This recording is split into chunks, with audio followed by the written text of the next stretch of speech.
राधे राधे प्रिय भक्तों, स्वागत है आपका सोनी कुड़ी चैनल पर। एक सवाल जो हर उस भक्त के मन में आता है जो कभी बरसाना गया है, और इसका जवाब जानकर आप दंग रह जाएंगे। आपने कभी सोचा है राधा रानी के अपने शहर बरसाना में उनके मुख्य मंदिर में कृष्ण की मूर्ति क्यों नहीं है? जी हाँ, यह सच है। बरसाना का श्री राधा रानी मंदिर, जहाँ सिर्फ राधा जी ही विराजमान है, कृष्ण की कोई मूर्ति नहीं, कोई लड्डू गोपाल नहीं। क्या राधा और कृष्ण में कोई मनमुटाव हो गया? क्या कृष्ण को इस मंदिर में आने की मनाही है, या फिर इसके पीछे कोई गहरा आध्यात्मिक रहस्य है? आज इस वीडियो में जानेंगे बरसाना का वह अनसुना रहस्य जो हर कृष्ण भक्त को जानना चाहिए। लेकिन पहले वीडियो को लाइक करें और सोनी कुड़ी चैनल को सब्सक्राइब करें। चलिए शुरू करते हैं। दोस्तों, बरसाना ये वो पवित्र धरती है जहां राधा रानी ने जन्म लिया था। यहाँ का सबसे प्रसिद्ध मंदिर है श्री राधा रानी मंदिर। लेकिन इस मंदिर में जाकर भक्तों को एक अजीब सी बात दिखाई देती है। मंदिर में सिर्फ राधा जी की मूर्ति है, कृष्ण की कोई मूर्ति नहीं है। न ही कोई चित्र, न ही कोई प्रतिमा। और यह कोई छोटा मंदिर नहीं है, ये राधा जी का मुख्य धाम है। फिर ऐसा क्यों?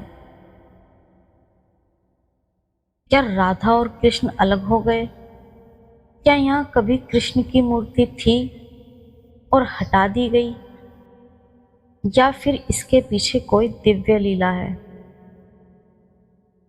दोस्तों, ये सवाल आपके मन में भी आए होंगे। कमेंट में लिखिए आपका क्या अनुभव है, और वीडियो को लाइक करना मत भूलना। सबसे पहले थोड़ा इतिहास जान लेते हैं। बरसाना वृंदावन से करीब 50 किलोमीटर दूर है। यहाँ राधा जी का जन्म हुआ था। उनके पिता का नाम था वृषभानु और माता का नाम कीर्तिदा।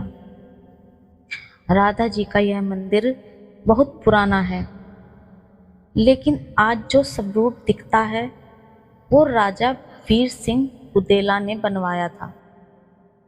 अब आते हैं असली सवाल पर। कृष्ण की मूर्ति क्यों नहीं है? इसके पीछे 3 मुख्य कहानियां प्रचलित हैं। आइए एक एक करके समझते हैं। पहली कहानी, मान मुनिहार की लीला। कहते हैं कि एक बार कृष्ण ने राधा जी से कोई वादा किया था, लेकिन वह वादा निभा नहीं पाए। राधा जी को बहुत गुस्सा आया, जिसे मान कहते हैं। राधा जी ने कहा, तुम मेरे मंदिर में मत आना। कृष्ण ने कहा, जैसी तुम्हारी मर्जी। और तब से लेकर आज तक राधा रानी के इस मंदिर में कृष्ण की कोई मूर्ति नहीं है। यह उनकी मान लीला का प्रतीक है। दोस्तों, अगर ये कहानी आपको अच्छी लग रही है तो वीडियो को लाइक करें और सोनी कुड़ी चैनल को सब्सक्राइब करें। दूसरी कहानी और भी दिलचस्प है और थोड़ी मज़ेदार भी। कहते हैं कि एक बार कृष्ण ने राधा जी से कहा, मैं तुम्हारे मंदिर में हमेशा के लिए रहना चाहता हूँ। राधा जी मुस्कुराई और बोली, ठीक है, लेकिन एक शर्त पर। कृष्ण बोले, क्या शर्त? राधा जी ने कहा, तुम यहाँ तभी रह सकते हो जब तुम मेरी हर बात मानोगे। जैसे मैं कहूँ वैसा करोगे, कोई बहस नहीं। कृष्ण, जो स्वयं भगवान हैं, मुस्कुराए और बोले, यह तो मैं पहले से ही करता हूँ। लेकिन राधा जी ने कहा, नहीं, यहाँ सिर्फ मेरा राज चलेगा, तुम्हारा नहीं। कहते हैं कि कृष्ण ने कहा, ठीक है, लेकिन मैं तुम्हारे मंदिर के बाहर खड़ा रहूंगा, तुम्हें देखता रहूंगा। और आज भी बरसाना में राधा रानी के मंदिर के ठीक सामने एक छोटा सा मंदिर है, कृष्ण का मंदिर, जहाँ कृष्ण खड़े हैं, राधा जी की ओर देख रहे हैं, लेकिन अंदर नहीं आते। दोस्तों, अब आते हैं तीसरी कहानी पर, जो सबसे गहरी और आध्यात्मिक है। यह कहानी शास्त्रों पर आधारित है। शास्त्रों के अनुसार राधा और कृष्ण एक ही हैं, वे दो नहीं हैं। राधा कृष्ण की दाहिनी शक्ति है, यानी वह शक्ति जो आनंद देती है। जब भक्त राधा की पूजा करता है तो वह अपने आप कृष्ण की पूजा कर लेता है। इसीलिए राधा मंदिर में अलग से कृष्ण की मूर्ति की जरूरत नहीं है। लेकिन सबसे बड़ा रहस्य ये है, बरसाना में राधा जी स्वामिनी के रूप में विराजमान हैं, यानी वे मालकिन हैं और कृष्ण उनके दास हैं।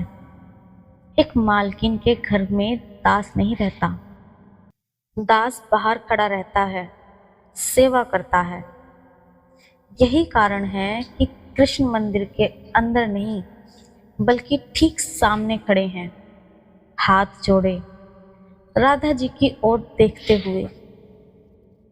क्या आपको यह जानकर हैरानी हुई? तो कमेंट में लिखें, राधे राधे। तो दोस्तों, 3 कहानियां सुन ली, लेकिन असली सवाल यह है, हमें इससे क्या सीख मिलती है? सीख नंबर 1, प्रेम में मान भी होता है। राधा कृष्ण की लीला हमें सिखाती है कि सच्चे प्रेम में मान मुनहार भी होता है, लेकिन वह मान प्रेम को कम नहीं करता, बल्कि बढ़ाता है। सीख नंबर 2, विनम्रता। कृष्ण जो पूरे ब्रह्मांड के स्वामी हैं, वो राधा के सामने विनम्र हो जाते हैं। हमें भी अपने परिजनों के सामने विनम्र होना सीखना चाहिए। सीख नंबर 3, राधा का मार्ग। हमें कृष्ण को पाना है तो राधा के मार्ग से जाना होगा। राधा भक्ति वह सीढ़ी है जिससे हम कृष्ण तक पहुंचते हैं। दोस्तों, अगर आप ये सीख अपने जीवन में उतारना चाहते हैं तो आज से ही राधे राधे जपना शुरू करें और इस वीडियो को लाइक करें। तो अब सवाल है, हम आम लोग इस ज्ञान का क्या करें? समाधान बहुत सरल है। पहला, जब कभी बरसाना जाएं तो पहले राधा रानी मंदिर जाएं, फिर सामने कृष्ण मंदिर जाएं और वहां खड़े होकर समझें, यह विनम्रता का पाठ है। दूसरा, अपने जीवन में भी मान को समझें। जब आपके परिजन नाराज हों तो समझे कि यह प्रेम का ही एक रूप है। कृष्ण की तरह विनम्र बने। तीसरा और सबसे जरूरी, राधा नाम जपें। दिन में कम से कम 11 बार राधे राधे कहें। देखिए आपके जीवन में कितनी शांति आती है। दोस्तों, अगर आपने यहाँ तक देखा तो इस वीडियो को लाइक करें और चैनल सोनी कुड़ी को सब्सक्राइब करें। और हाँ दोस्तों, कल की वीडियो भी बहुत खास होगी। टाइटल है, वो 3 चीजें जो आप राधा रानी के मंदिर में कभी नहीं पाएंगे। जी हाँ, बरसाना के राधा रानी मंदिर में 3 ऐसी रहस्यमयी चीजें हैं जिन्हें आम भक्त कभी नहीं देख सकते। क्या है वो? क्यों छिपाई जाती है, ये सब कल जानेंगे। तो सोनी कुड़ी चैनल को सब्सक्राइब करके घंटी दबा दें। तो आज की वीडियो में हमने जाना बरसाना के राधा रानी मंदिर में क्यों नहीं है कृष्ण की मूर्ति, 3 कहानियां मान की, शर्त की और आध्यात्मिक रहस्य की। कैसे कृष्ण खुद राधा के सामने विनम्र है, हमें इससे क्या सीख लेनी चाहिए। लेकिन सबसे बड़ा सवाल आपके लिए, कमेंट में जरूर बताइए, क्या आपको लगता है कि राधा रानी का मान सही था? और बताइए, क्या आप कभी बरसाना गए हैं? गए हैं तो वहाँ कैसा लगा? जो सोनी गुड़ी चैनल पर ऐसे ही अध्यात्मिक रहस्यों और कहानियों को सरल भाषा में समझना चाहते हैं, वो चैनल को सब्सक्राइब करें, लाइक करें और शेयर करें। कल मिलेंगे नए रहस्यों के साथ। तब तक के लिए राधे राधे।